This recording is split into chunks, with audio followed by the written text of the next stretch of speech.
నిన్న ఆఫీస్లో full headache వచ్చిందనమాట. నాకైతే ఎంత హెడేక్ అంటే ట్యాబ్లెట్ వేసుకున్నా కూడా తగ్గలేదు. ఇక ఇంటికి వచ్చేసేసి ఏమైనా స్వీట్ చేసుకోవాలి అనిపించింది. ఇంకేం చేశానంటే ఇంట్లో సేమియా ఉంది, ఇంకా గబగబా పాలు వేడి చేసి సేమియా కలిపేసాను. 2 నిమిషాల్లో సేమియా అయితే రెడీ అయిపోయింది.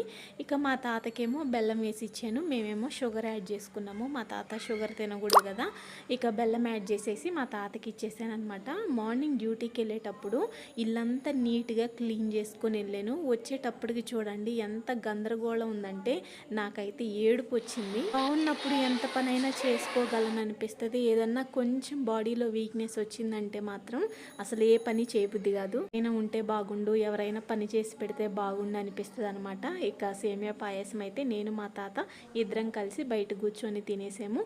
ఇంకా ఇంట్లోకి వచ్చేసేసి ఆ సామాన్లన్నీ ఉదయం తోమిన సామాన్లన్నీ సర్దేసేసుకొని ఇంకా మరలా గిన్నెలు తోమటం అయితే స్టార్ట్ చేశాను. పిల్లలు ఇంట్లో ఉంటే తప్పదు కదా, కానీ మన పిల్లలే కదా ఆగం చేసింది, అందుకని మన పని మనమే చేసుకోవాలా. ఇక గిన్నెలన్నీ తోమేసుకొని ఇల్లంతా నీట్గా ఊడ్చేసుకున్నాను. అయినా కూడా తలనొప్పి తగ్గలేదు. ఇక మళ్ళీ వేడిగా టీ పెట్టుకొని నేను మా తాత టీ తాగేసాము. మీరైతే వీడియో లైక్ చేసి షేర్ చేసి సబ్స్క్రైబ్ చేసుకోండి. బాయ్.